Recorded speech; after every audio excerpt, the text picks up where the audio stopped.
Welcome back to the sweatshop. In today's video, we're going to be working on this 2016 Subaru WRX STI. What we're doing in today's video is we're going to be replacing our AC compressor. I'm also going to be showing you what the common issues are with the Subaru AC compressors. This is not only for the STI, this actually applies to many different Subarus that are on the market. There are two main problems with these wonderful contraptions, and unfortunately it's gotten, well, I can't say they haven't remedied it in the really new years because I haven't worked on many of the newer cars, like anything 2017, 2018, I guess. Well, no, that's kind of getting older now. But anyhow, the point is I haven't worked on their brand new cars, say like 4 years and older. Just I don't see many of them, but I'm sure I will. That being said, from like 2006 onwards, they were terrible with these compressors and added a second problem.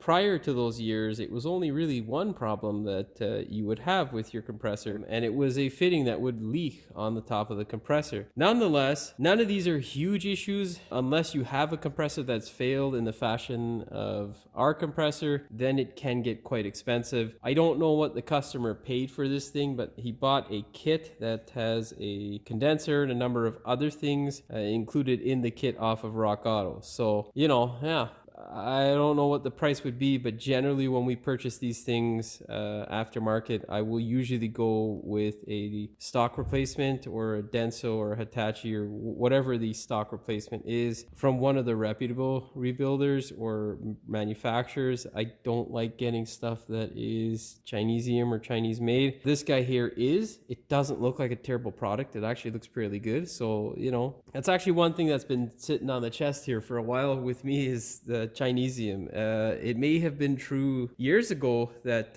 most crap that came from China was just crap. But that's not the case anymore. In fact, it's the opposite, man, where a lot of stuff that is made at home here sucks. And a lot of the stuff that's made in China is actually better. So, take that for how you will. Maybe I'll do a video on that at some point. But for now, we're going to be showing you how to replace this wonderful compressor in today's video. Make sure if you are going to do this job, the very most important thing to do is to make sure you handle the gas that is in the system responsibly. Do not vent it to atmosphere. That is the dumbest thing that people often do. It is not only highly toxic for the environment, but for yourself. And people are often dumb enough to stand around and just sniff that shit in like it's some sort of wonder gas. No, it's horrible for your health. So heed the warning. The one reason as to why I would suggest that you don't have this job done by yourself and you actually take it to a professional is the fact that you need to have the gas properly evacuated, because that shit is highly toxic and needs to be handled with care. At the very least, whenever you're working on cars, you should always have gloves. But if there's no other reason other than touching its dirty fluids, you definitely want to have gloves on when working on an AC system. The oil and the gas that comes out of this stuff is highly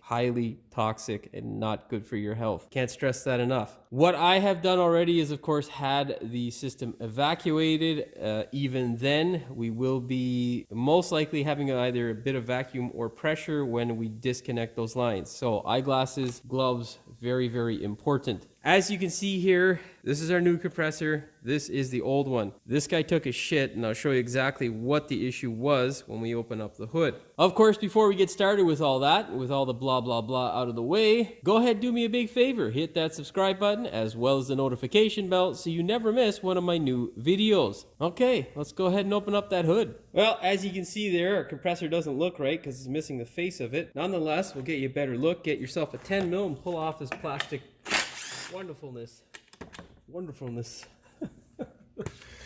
Yank that guy out of the way. Now, as you can see here, we got ourselves a seized compressor pulley. That bearing inside there has taken a shit. Now, what commonly happens when this happens is that if somehow your belt holds on and continues to rotate this junk, you can two things: damage the housing where the bearing sits because the inner race will spin on the aluminum portion, and then second, you create enough heat that the bearing inside that holds your input shaft to your compressor, that implodes or explodes inside there and sends a bunch of shrapnel throughout your system. Now, that doesn't happen very often, and I haven't seen one on a Subaru happen like that, but I have seen them on many other cars where it is the case. So what we'll be doing when we take these two wonderful lines off later on, which are out of frame currently, but when we take the two lines off for the compressor, we'll be looking for any sort of shrapnel or signs of any metal. If we in fact do have metal, well, there'll be a video showing you how to replace the condenser and wash out all these wonderful lines. That, of course, is a job that is a real pain in the ass, and I would not suggest that you do. My right hand is currently on this stupid thing called a secondary pump. This is a stupid contraption made for emissions that usually fails and is rather expensive. I can't stand them. Nonetheless, you have to move it out of the way. There is a 10 mil little clip thingy here. I don't remember if there's any bolts in this area. I think it's only 2 of them there, but I'm not 100% sure. Nonetheless, we're gonna find out. I'm not gonna go spend some time there on that wonderful program Shopkey, because, well, nobody's got the time or the patience for that. Now, I'm gonna readjust the camera and I'll show you where the other most common issue is for the Subaru compressor. Now, the most common problem for Subaru compressors, other than your bearing taking a crap, is these guys here like to leak. So what I always recommend is, if you have a system that is discharged and you're replacing those O-rings because of a leak, what you want to do is go ahead and replace both of them at the same time. I also recommend putting on some silicone, because that makes life considerably easier in the long term. There's 2 reasons why the silicone's good. Provides lubricity so you don't screw up the goddamn O-ring, and the second thing is it's extra sealing. It's like insurance. Something that people don't often think about, but realize that they could have used it when something happens. I'm not talking about auto, I'm talking about other types, because auto is mandatory in Ontario. That's whatever. Anyhow, point is, those are the most common of issues. There are seals other places that leak, like your condenser inlet and stuff like that, or outlet. Not common, to be honest. I find the most common, especially in Ontario and in the Rust Belt, these 2 guys here. And then if there's a funny noise coming from the compressor, it's this guy. And if it's an older compressor where the compressor bearing's usually okay, and not super common, it's the compressor tensioner or the belt tensioner for the AC belt. Those guys like to make a bunch of noise as well, which I personally like. I like having the tensioner because I find that these stretch fit belts are stupid. But anyhow, I just feel like I'm talking too much today, which I am, because I don't know. Anyhow, what we're going to do now, we're going to disconnect this wonderful thing here, disconnect your battery. Do not disconnect your positive terminal. Do the negative terminal. All right? I don't want to explain it. I've explained it in other videos. Go watch the battery video that people thought I was crazy about. Maybe when they have a battery blow up on them, they won't think I'm so crazy. Hopefully you never experience that, because it's horrible. It's life-changing. Nonetheless, I'm going to go remove this wonderfulness here. Okay, I'm going to try and attempt to do this, just moving it back. It can be a bit of a pain in the ass. Let's do our power steering and alternator belt. Get yourself a 12 mil, loosen this wonderful thing up. You're gonna get a 12 mil for there as well. Get yourself a deep socket.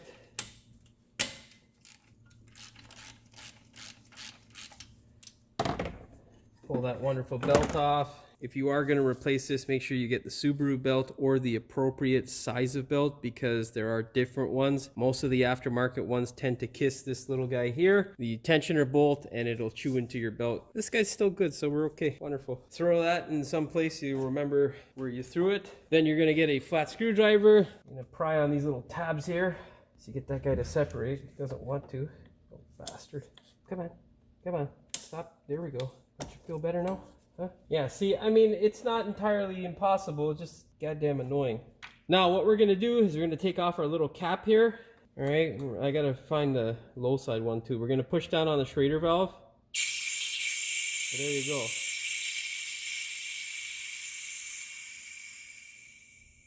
Now, you can still hear that pressure inside there. So, you know, and we ran this for maybe 2 minutes to bring it in and out of the shop. So if you go and you pull this guy off and you let it escape from the housing here, you can get some oil and stuff that'll spray on you.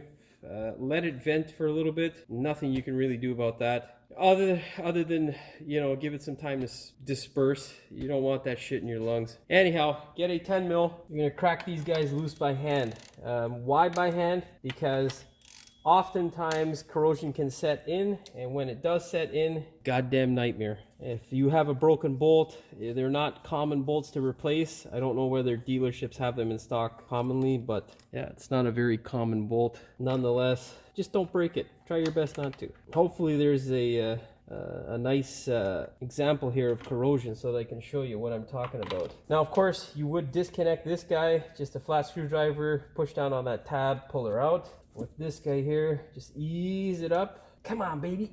Yeah, no corrosion there. It's actually in good condition. Nonetheless, we're going to be replacing those wonderful O-rings. We got that guy out. Yeah, so there's a little bit on the high side. I'll be able to show you that. I don't know if it's in camera frame there, but right down there around the O-ring, there's a little bit of corrosion. So we'll be cleaning that up. Now, I don't know whether it's entirely possible for us to get the compressor out. No, let's just get this stupid secondary pump out of the way. Yeah, secondary pump. One reason I hate it is it fails, and the second reason, it's always in the goddamn way. Pull that guy out. Come on. There we go. We got one connection here, and we got our bracket down there. Let's get a 12 mil extension. Well, this guy, really easy to rip out. Just the 2 bolts here. There's nothing hidden under here like older stupid models. Well, just traumatized from other goddamn cars that are pain in the ass. I can't stand these little stupid things. Nonetheless, you're gonna have the one clip on this fitting here, just this guy here. Make sure you remove it or clamp it down. You'll be good to go. We'll WD that shit when we're putting it back, and it'll go in like butter. Just the 2 bolts over here are what hold it. 2 12 mils, and you're good to go. Move it, set it off to the side, and there we go. We got access to our wonderful compressor. Not that hard. Get a 12 mil here. You'll need a swivel, and then you'll need a 14 mil swivel as well for that. All right, let's start cracking shit open. Extendo ratchets make everything better. See?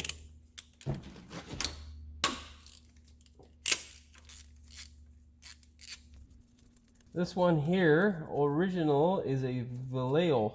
Yeah, nice. Should have stuck with Denso there, Subaru.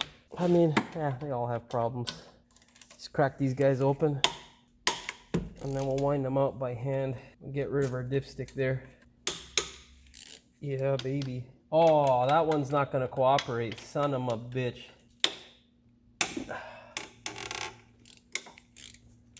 We're gonna have to use a ratchet wrench on that guy there.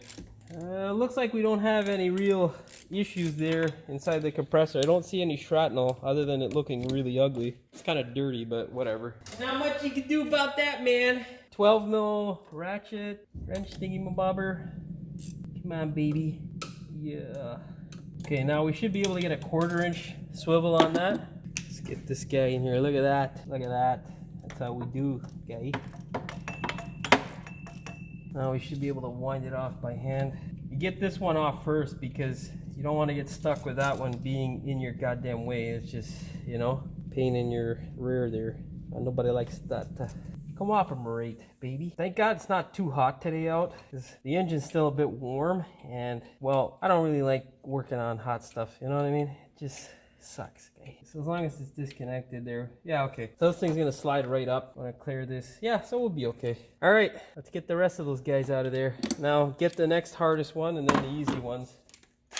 It's always the way you do stuff. You never do it the opposite way around. Look at the back one there.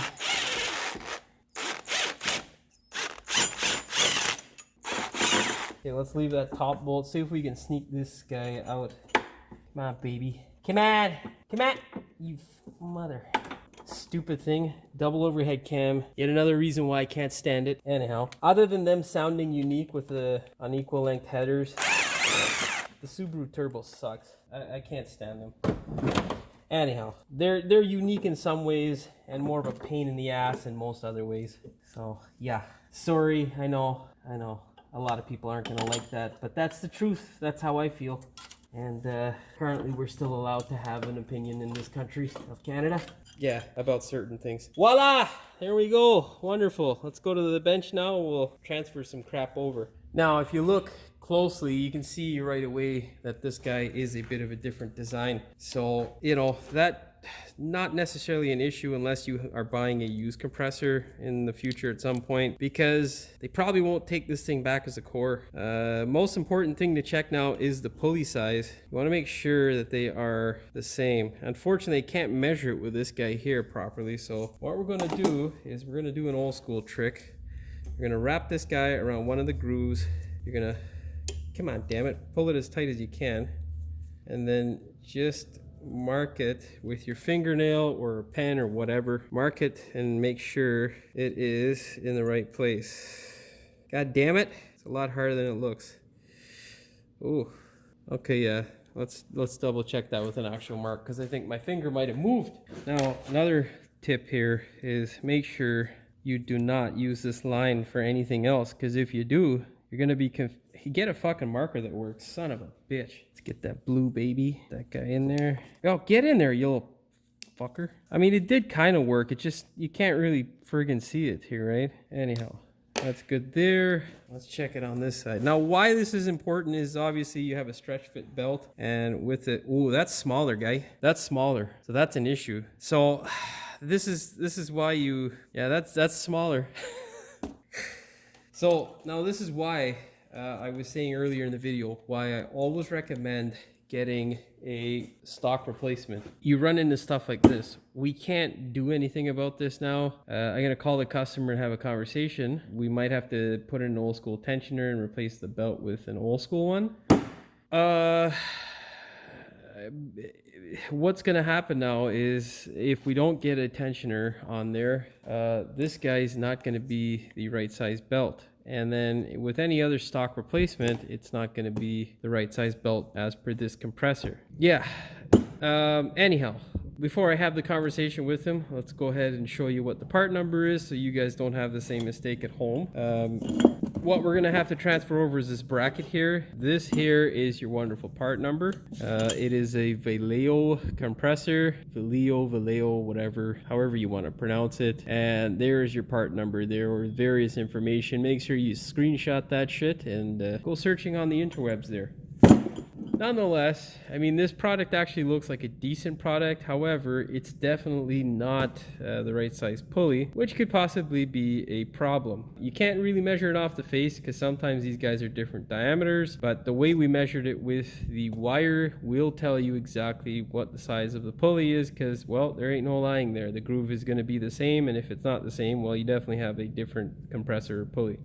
Nonetheless, I'm gonna go deal with this issue now. So yeah, wonderful. See you in a bit. Okay, so it is pouring cats and dogs outside. A couple of hours plus have elapsed. I'm gonna talk you through a bunch of things. Basically, the reason why I like getting a compressor locally is for specifically this instance. If I got this compressor locally, I'd be able to send this thing back and usually have one within a couple of hours. That's not always the case. However, with this guy here, we'd have to send it back to Rock Auto, which would take quite a while. On top of that, there's only a 30-day return. I don't know when the customer ordered and if that's even an option. Luckily, we have a solution. Because I do many Subarus, I have a ton of these guys kicking around. We're able to put in the tensioner and solve the issue of tensioning the belt or selecting the right belt. Now, you can do it without putting in a tensioner. It's a guessing game. Essentially, what you'd have to do is wrap this guy around the crank pulley as well as this guy here, and then measure what the total length of that belt is. Now, it is not impossible, but it is a pain in the ass to get the right sized belt. In my experience, a stretch fit belt is not easy to replace with the correct size because they vary from manufacturer and all this and blah blah blah, and it can be a real pain in your ass. So on the Subarus, what I opt to do is replace with this guy if we ever run into this issue. Personally, on my own personal cars, I get rid of the stretch belt because I can't stand them, and I put in the tensioner. Now, if you're able to get away with a stretch belt, great. If you're not, what you want to do is try to identify what other size of pulley is this size. What I could remember was a 2006 Outback. My dad's car has a pulley that's this size, and it has a tensioner. So I ordered a belt that was according to that size, or that car, and this is the size of the belt. So it is a 4 PK, which essentially indicates that it has 4 grooves, and then it is 845 millimeters long. At this point, don't take this as gospel. I don't know whether this is going to work or that belt is going to work. If it does, I'll let you know. It should work, but I'm not 100% sure. As for the tensioner, if you're going to go this route, which I suggest, make sure you get this guy and you anti-seize the hell out of it so you never run into issues where they like to seize up, because this little plastic thing is stupid. The original ones, if you can get one from like a 2001 or 2002 and younger, or older, sorry, like 99, 98, those had a metal collar, which was really nice. They didn't break. Of course, if you are going to go the tensioner route, make sure you replace the pulley. This thing's complete junk. That's what we're going to be replacing. We're just waiting on it currently to make sure all this will go together. As far as I can remember, on all the other Subarus that have a stretch fit belt, they all have both holes tapped, but I'm not sure. I have discovered today that the STI does not have both holes tapped, which means that you will spend an enormous amount of time trying to tap the hole in the block, or not in the block, but on the alternator bracket. So let's go take a look at that, and I'll show you why it is. That would be a real fun task, and you might have,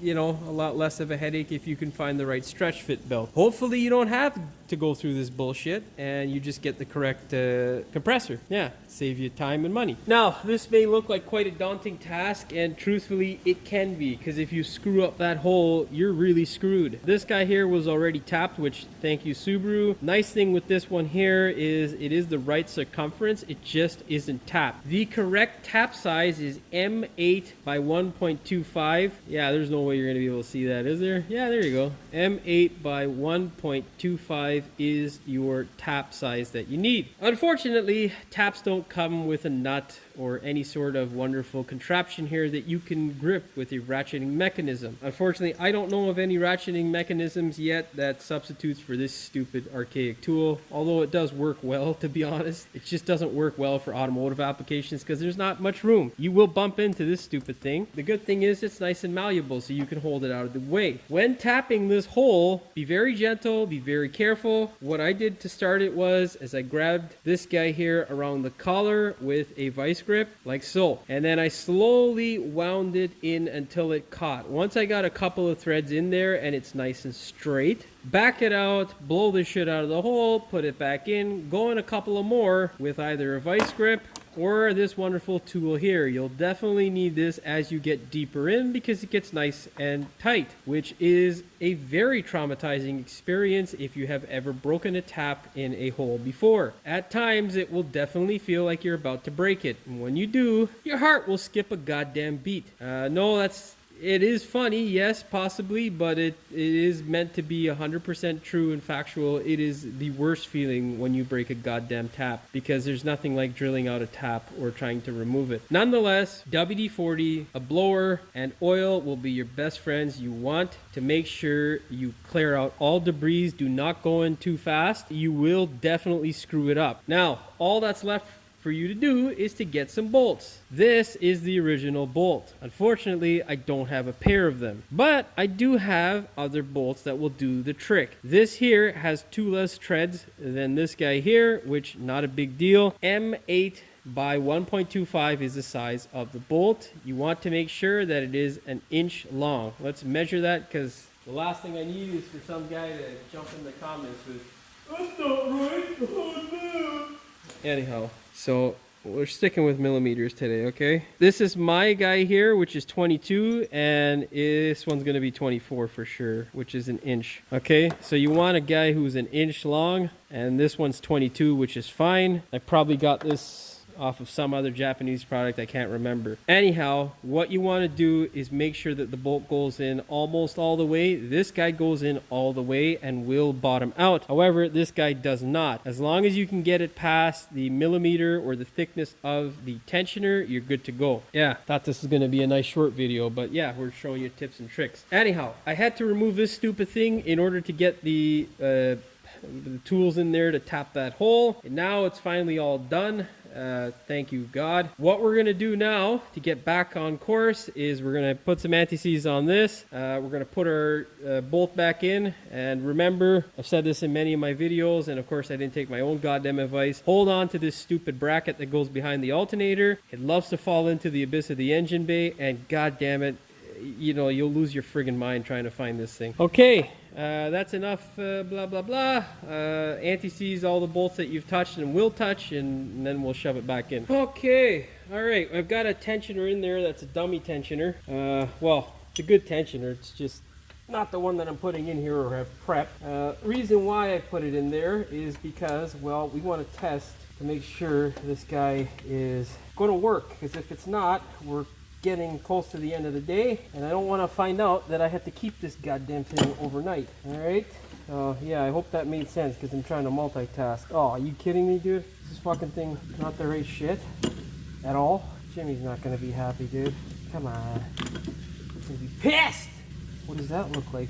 I'll tell you what that looks like.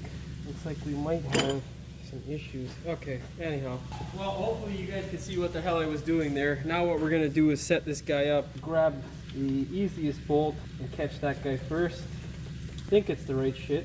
I can't tell just yet, but we're praying to God, because you know why? We want to do this shit again and again, because it sucks, you know? Just trying to make whatever we can work here for this young man. Okay, now what we're doing is catching the first bolt first. We're gonna line this guy up as best we can. Yeah, I think it's the right compressor. Jimmy was just overreacting there, you know? Yeah, I talk about myself in the third person, first person, all that shit. Is there a second person? I don't know. Come on, thread it in.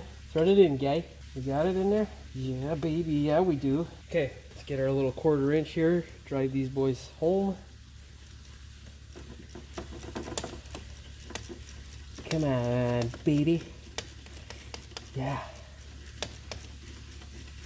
And remember, like I say, anti-seize everything. You don't want to find out the hard way that you did something stupid by not anti-seizing the next time you have to remove a compressor. Because let's face it, this is a turbo Subaru.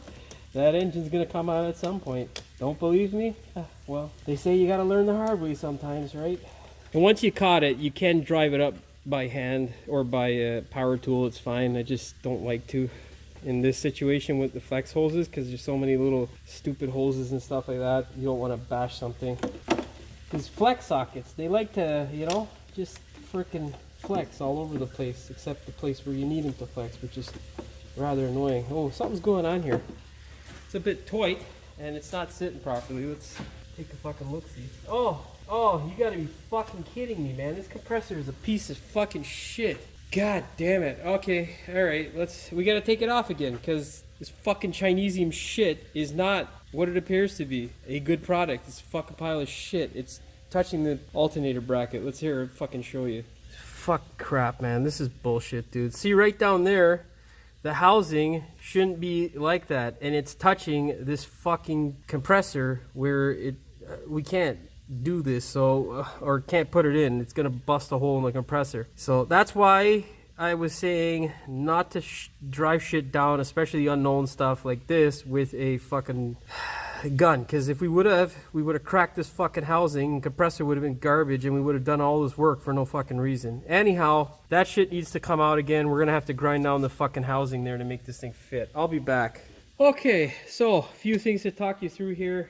If you can't find bolts for an AC bracket tensioner, because you have to do all of this stupidness because you bought this goddamn retarded compressor, these bolts here that hold in your secondary air pump are the exact same bolts. Now, with regards to the air compressor, it is not what you would typically call a direct fit product. I did have to carve out a chunk of that aluminum piece in the back there where that back bolt goes. Basically, it took off the little nubbin piece that sticks off. You'll see it. It's highlighted by the corrosion. You want to grind it flat to where the shiny portion is, and what I did was basically, you'll see on the back, if you're doing it, a curvature. Go along with that curvature and just grind it flat towards the edge of the bolt, or where it actually bolts up. I'd love to show you, but I'm not taking that shit out. Once you do that, it should fit in. Now, I don't necessarily like the way this guy fits. It's very close in certain areas here. Not necessarily an issue per se, but it can potentially be an issue. I would, just make sure there's no crap or crud, because it is that close. Usually you want things to have at least a millimeter or two of clearance. This guy in particular does not. Nonetheless, not a unusable compressor, just a stupidly designed one, in the sense that it doesn't fit in directly. And well, I don't know if there's instruction on how to install it from the factory or whatnot, but it's rather annoying. There should be like a little sticker notice on the goddamn thing. I didn't see anything. Mind you, no one really reads those stickers, so I understand them probably not putting one on. It's just still annoying. Nonetheless, we got it in. The bolt or tensioner and the belt does work, so you can use that belt, and the tensioner is perfect in there, not an issue. However, when you are putting in the tensioner, do not pull it all the way up to the loosen position, because you won't be able to bolt the goddamn thing in. The bracket obviously is not meant for it, so it doesn't come up all the way. What you want to do is send it down about halfway. Then what you do is bolt these two guys up, ring the tensioner all the way up, then try to get the belt on. It's a bit tricky. You can go to a bit of a bigger belt, but there's no need to be honest. This is good enough. And honestly, this is the way it should have come, and I don't know why they went to that stupid freaking stretch belt. It's dumb. It's more of a headache to get the stretch belt on, because you usually end up damaging them a little bit in order to get them on. I can't stand them. I don't like them at all. Anyhow, our compressor's in. We're good to go. I'm going to go ahead now and thread up my wonderful bolts there. I have not looked up the torque specs. I might do that. We'll see. I'm not in the mood for it really, but yeah, give me a few minutes to settle down here off camera, and then I'll see what I can do. Nonetheless, this does work. It's just not what is advertised as direct fit or a part that will drop right in. There is some modification required. Unfortunately, it's not the type of modification that anybody warns you about. Luckily, if you come across this video, you'll have an answer. I don't know how much the kit is, but I looked up online. All of the aftermarket compressors except the Vallejo were this style of compressor on Rock Auto, and then the only other one that was like the original was the wonderful remanufactured, which that's another hit and miss, because you never know what the hell you're getting, because who knows who's rebuilding it. Anyhow, yeah, we're good to go. I'm going to take a $5 and go look up some torque specs. Okay, grab your torque wrench, set it to 18 foot-pounds or 25 newton meters. Now, very quickly, we're going to be torquing this guy here, those two guys, and the tensioner bolt down here at the same torque. However, if your alternator is rebuilt, you're going to torque it down at 15 foot-pounds and not at 18, because these guys like to strip when they are rebuilt, because they usually get tapped and the material just isn't there. Okay, let's go ahead and torque away. All right, with all those guys torqued now, make sure that your belt has no more deflection than 5/16 of an inch. If it is, tighten it up a little bit and make sure it's less than a quarter. You don't want it to be too tight either. Now we can go ahead and start torquing this stupid thing. Well, I've already torqued it, but I'm gonna torque it on camera because, whatever, video stuff. For the compressor bolts to the bracket, you are looking at 20 foot-pounds or 27 newton meters. Goddamn camera's in the way. It's much easier when you're not recording. There we go. Stupid thing's torqued. Don't forget the bolt on the head here. Thread it down by hand. Set your torque wrench to 27 foot-pounds or 36 newton meters. All right, spectacular. Get your wonderful secondary pump and put it in the right way, not like I was just doing. Slide the hoses in and get that stupid clamp on, because that's the hard bit. That compressor is just there to fucking aggravate me. Anyhow, put this guy in place here and slide it back in its nice little holder thingamabobber. And now thread these wonderful bolts up. Whatever you do, do not drop them. If need be, use a magnet to thread them in, because, well, if you don't and you drop it, you'll probably never find it again, which is a royal pain in the ass. Get a 12 mil, fire those guys down. Set your torque wrench to 14 foot-pounds or 19 newton meters. And now clip all this stuff back on. Make sure you connect your AC compressor. Yeah, don't forget that guy there. You're gonna ask me what that guy is? You probably shouldn't be working on the car. Now, very important with these stupid things, they usually come pre-filled with oil, which is great. Make sure you find out whether yours is or isn't. You don't want to find out the hard way that it's not. Okay, let's go ahead, pull those 10 mils off. No, you know what? We're gonna clean up our hoses first, and then we're going to replace our O-rings, and then we'll put them into place. So what you're going to do with these guys here, take a wire brush, a soft stainless steel one, and just get rid of all the gunk and crap. Take a nice little pick, peel off that O-ring. Do not cut it or damage it. You want to make sure that you have the circumference right, and we're going to compare it to our O-ring kit that we have with this particular compressor and make sure it's the right one. If you can't get the right one, go to the dealership, and if that doesn't work out, make sure you get the correct size, because you don't want to try forcing the line in there and damaging the compressor or the line. I shall be back. What you're going to do is to compare your old O-rings to your new ones, and then before you go ahead and put them on, what you're going to do is also slide them into the hole. They should be a little bit of a friction fit here. If it drops right in, it's not the right O-ring, you're going to end up in tears. Now, slide your O-ring on very gently. You do not want any debris or crud in the way of your O-rings. You want them to go onto a nice, brand new, crud-free surface. That is the way you ensure that your precious, expensive gas does not leak out. Because if it does, you, my friend, will be in tears. Now what we're going to do which is an option step. You don't need to do it, but I do. I'm going to put some nice silicone as insurance on those two wonderful gaskets there. All right, once you put your wonderful hoses back in, make sure you torque these guys to 7.5 foot-pounds or 10 newton meters. 8 foot-pounds is completely fine. Okay, we are good to go. Now, I can take this over to my neighbors, get it vacuum tested and all that wonderful stuff, and we can fill this stupid thing up. Last thing we have to do, put on that piece of plastic crap. All right, go ahead, put this wonderful piece back into place. Snap it in. Make sure you put a little bit of anti-seize on that guy there. Line it up. I can't see shit. Line it up, drop it in the hole. Thread it in, man. Grab your torque wrench, set it to 10 foot-pounds or 13 newton meters.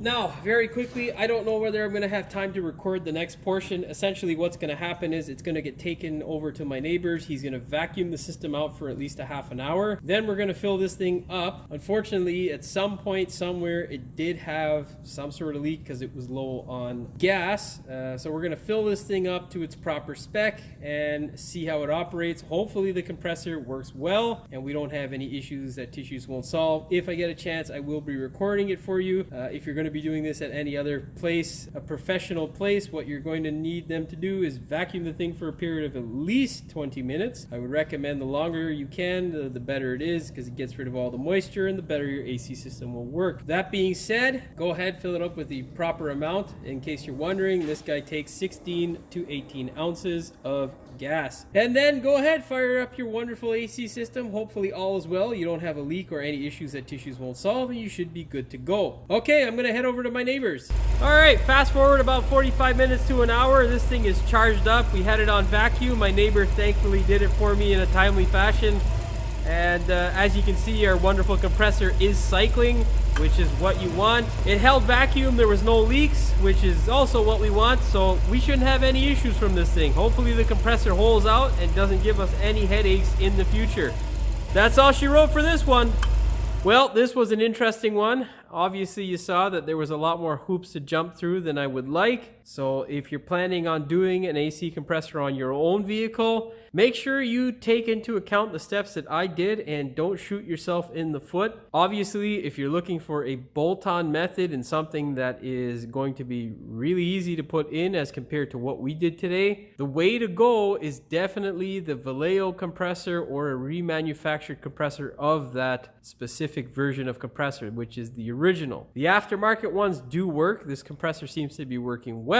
However, you don't want to get stuck with all the work that I had to go through trying to make this thing fit, because the majority of you aren't going to have a tensioner. You're not going to have the capability of potentially tapping a hole and all that sort of fun stuff, or sourcing a belt. Of course, if you've watched this video, you'll now have the information needed to do that job and possibly save yourself some money. But yeah, definitely not going to save yourself any time buying a aftermarket AC compressor that is not the same as your stock AC compressor, unfortunately. So yeah, keep that in mind. After watching the video, I hope there's no unresolved questions. If there are, please leave a comment down below. Hopefully you found the video entertaining as well as informative. If you did, please like, share, and subscribe. Don't forget to hit the notification bell so you never miss one of my new videos. And as always, thank you for watching. We will see you in the next one. Welcome back to the sweatshop. In today's video, we're going to be working on this 2016 Subaru Impreza STI. Fucking Jimmy, it's a WRX STI, not an Impreza. I mean, it is an Impreza, but whatever. They don't call it that shit. Whatever. And, you know, is the fact that you need to have the and it just isn't starting up. We're going to need what looks like either 12 or 14 mil. It looks like a 12 mil. We'll need a swivel and 114 to crack this guy loose. Oh, I'm just talking to myself because this ain't fucking really explaining anything to you guys. Anyhow, we're gonna need blah blah blah blah blah blah. Jimmy, go ahead. You're gonna be get a fucking marker that works. Son of a bitch. I think all the Foresters and all the other cars that have stretch fitch. God damn it. As far as I can remember, in all the other cars that have a stretch fit, for fuck's sakes, why is it so hard to say? You will fuck this thing up. I shouldn't say that. Oh, yeah. Get a deep for that motherfucker. Where is it? Oh, prick. Of course. Quick, don't kick your fucking camera. This is tough to do, man. Fuck. Oh, you mother fucking bitch. I think one day they're gonna come out with like fucking shorter swivels, because these guys are just kind of, you know, just enough to make you think you're gonna do the job, and, you know, also just enough to make you want to lose your fucking mind. Okay, let's try that again. Oh my god. Try not to kick the camera. Let that fucker settle down. You know what? Fuck it. Just torque the goddamn bolt. That's the setup I'm going with right there. Okay? Don't forget this goddamn bolt here. Set your torque wrench to you motherfucker. Of course you don't want to be fucking... What happened to you, guy? What the fuck just happened there? Fucking went to sleep. Fuck is my 12 mil. Profession. That being said, yeah, there's fucking nothing after. I don't know why the fuck I said that. Well, that's hopefully a video that you guys fucking find. Come on, center you fucking camera. Well, this one's been an interesting one. Hopefully you guys found it useful. Would I suggest getting a aftermarket converter? Or wait a minute, that's a compressor, Jimmy. God damn, let's start this motherfucker over again. Well, this was an interesting one. Hopefully it cleared up any misconceptions about you getting a... I don't know what the fuck I'm going to say there. Hopefully this video helped you out. If it did, make sure... If it didn't, please leave some... Hopefully the video helped you out. If you do have some questions that are lingering, go ahead and leave some comments. Go ahead and leave a comment. Fuck, man, why is that so hard? Hopefully you found the video entertaining, as well as in... I said fucking hopefully like 60 times there. I hope that after watching the video, you don't have any questions. If you do, please What's another fucking word for hope, guy? God damn it. After watching the video, hopefully there's no... for fuck's sakes, man. God damn it. This is so hard. Passion.